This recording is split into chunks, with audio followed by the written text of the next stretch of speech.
Olá, galera do sexto ano, sejam bem-vindos a mais uma aula de História. Eu sou o professor Marciano e estou aqui para passar mais um conteúdo para vocês.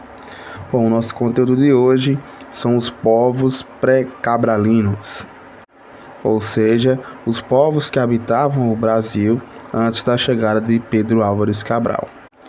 No momento da chegada de Pedro Álvares Cabral em 1500, estima-se que o território brasileiro estivesse ocupado por uma população de 3,5 a 5 milhões de habitantes, divididos em 4 grandes nações. Nas regiões próximas ao litoral encontravam-se os povos Tupi-Guarani e Macro-G. Nas regiões mais interioranas encontravam-se os Aruaque e os Caraíbas. De maneira geral, esses 4 grandes grupos étnicos eram seminômades, praticavam a caça, a pesca, a coleta de frutos e desenvolviam a lavoura de subsistência baseada em produtos como a mandioca, o milho, a batata doce e o feijão. O povo Tupi-Guarani foi aquele que teve mais contato com os portugueses após o início da colonização do Brasil. Como era exercido o poder entre os primeiros povoadores do Brasil? Bom, a relação de poder entre os indígenas do Brasil era marcada pelo princípio de igualdade política entre eles. Havia uma igualdade política entre todos os membros de uma tribo, de uma etnia, enfim, com exceção da autoridade exercida pelo cacique e a autoridade exercida pelo pajé, que era o líder religioso do grupo social. E também é importante falar para vocês que não existia uma divisão social como era na Mesopotâmia, no Egito Antigo. Não existia uma divisão social, praticamente todo mundo era igual na tribo. O cacique, ele não era uma espécie de rei, ele não era rei. Na verdade, não havia rei nas tribos brasileiras, nas etnias brasileiras.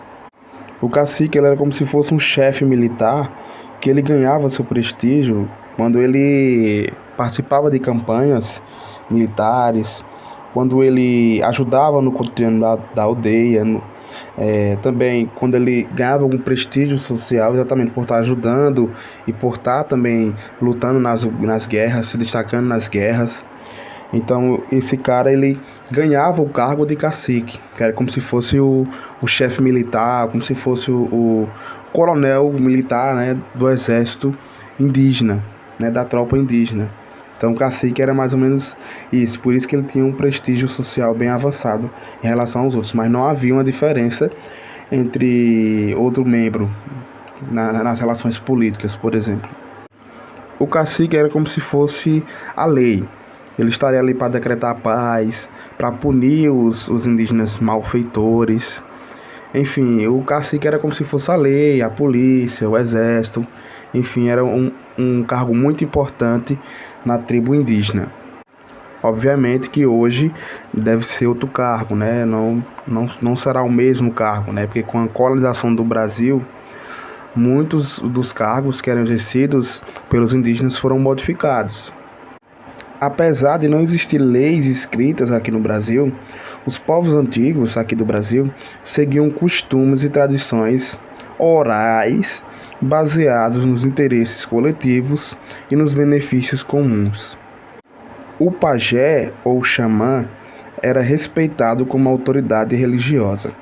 Era como se ele fosse o responsável de fazer a ligação entre os membros da tribo com o divino, com a força divina.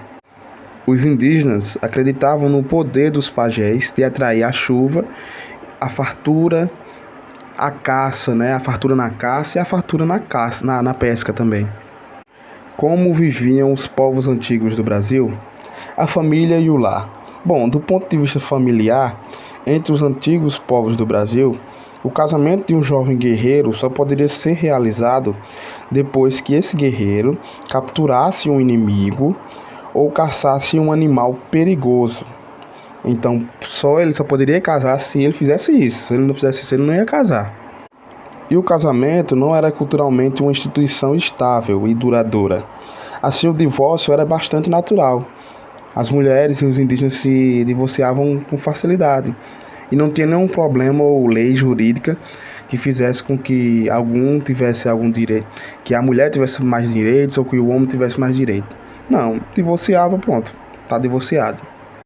Em relação às moradias, as comunidades eram unidas por meio de laços de parentesco e viviam em aldeias ou tabas, constituídas de casas coletivas, as famosas ocas.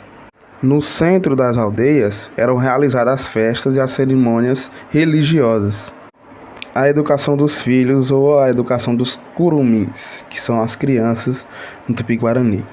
Bom, a educação das chamadas curumins, as crianças indígenas, eram educadas de acordo com os hábitos e os costumes do grupo, tendo como modelo o cotidiano de seus pais. Assim, desde cedo, as meninas e os meninos ajudavam na realização dos afazeres domésticos, na lavoura, no tear, na caça ou na pesca. Aos 14 anos de idade, os homens, em geral, ingressavam à vida adulta, participando nas atividades mais importantes do grupo. Eles se casavam a partir dos 20 anos. As mulheres, por sua vez, já aos 14 anos de idade, eram orientadas para o casamento com os jovens guerreiros da aldeia. O vestuário. Em relação ao vestimento, os primeiros habitantes do Brasil valorizavam o uso de adornos naturais, produzidos por meio de penas ou pedras. A economia e o trabalho dos povos antigos no Brasil.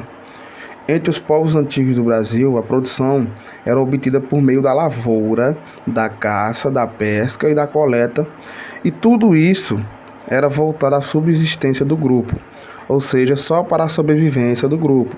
Não existia essa questão de se preocupar em gerar excedentes. Por exemplo, eu tenho que produzir mais para eu ter mais, não. Eu só vou plantar, eu só vou colher, eu só vou pescar o que eu necessito, o que é necessário para a minha sobrevivência. Então era mais ou menos assim que os indígenas se comportavam aqui no Brasil. A terra era bem explorada de forma coletiva e a produção era realizada e dividida entre os membros de toda a tribo.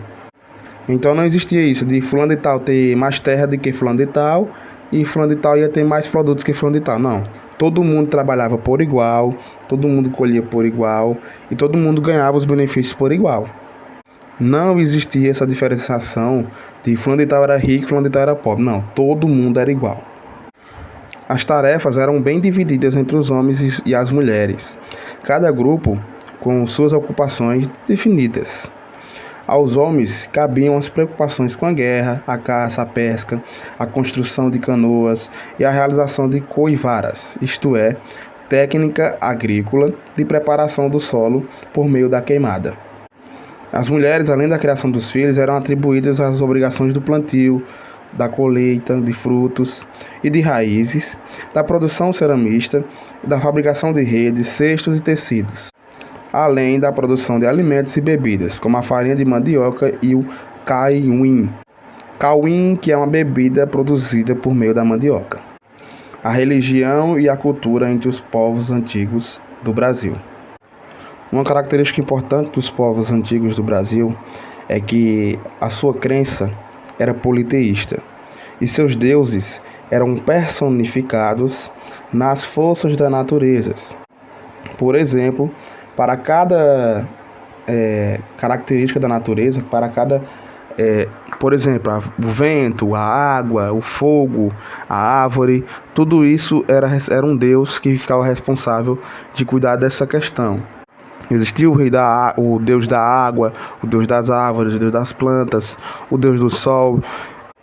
Enfim, e para esses povos, os elementos naturais como os rios, as montanhas, as plantas ou as árvores eram portadores de vida e de espíritos. Era como se fossem eles, como se fossem os próprios indígenas. Então havia um respeito com a natureza. Os indígenas respeitavam muito a natureza, coisa que os europeus não fizeram quando chegaram aqui no Brasil, né, pessoal? Repetindo mais uma vez, o pajé ou xamã era o que comandava as questões religiosas. A guerra para alguns povos indígenas no Brasil era como se fosse um ritual religioso. Era necessário guerrear, porque você estando guerreando, você estaria vingando seus antepassados que morreram em guerras anteriores e você também teria um contato maior com o divino. Então a guerra era algo bem comum entre as nações antigas do território brasileiro. Para encerrar, as contribuições culturais dos povos indígenas. Bom, de fato, os povos indígenas e os povos africanos foram os que mais contribuíram na questão cultural brasileira. É possível também citar a produção de cerâmicas em algumas regiões do Brasil. Além da cerâmica, constam a arte plumária, a arte de pintar o corpo e de utensílios domésticos, como na produção de cestas e de instrumentos musicais, como a flauta. Do ponto de vista culinário, temos aí a mandioca, o milho, a batata doce, o feijão e o amendoim. E basicamente, tudo isso aí compõe a base alimentar dos indígenas e de muitos brasileiros. Sem falar, gente, no hábito de dormir em rede e a higiene corporal, que também são heranças indígenas, isso mesmo. Dormir em rede, os portugueses não dormiam em rede, né? Era só os indígenas. E os portugueses, os europeus, não tinham muita vontade de tomar banho. Os indígenas tomavam banho várias vezes ao dia. Então, se você toma banho várias vezes ao dia, é uma herança indígena. É uma herança indígena, pessoal. Não era de costume dos europeus tomar banho, porque lá era uma região também muito fria e aqui era uma região tropical, né? Então era mais quente e os indígenas tomavam banho o tempo inteiro. Por fim, também temos a contribuição indígena na língua portuguesa, como as palavras abacaxi, canjica, pipoca, cacau, carioca, tamanduá, sabiá, tucano, mirim, entre outras. Bom, pessoal, a leitura está na página 51, 52, 53, 54 e 55. Vocês vão responder a parada obrigatória da página 56. Então, essa foi a nossa aula de hoje. Espero que vocês tenham gostado e até a próxima semana.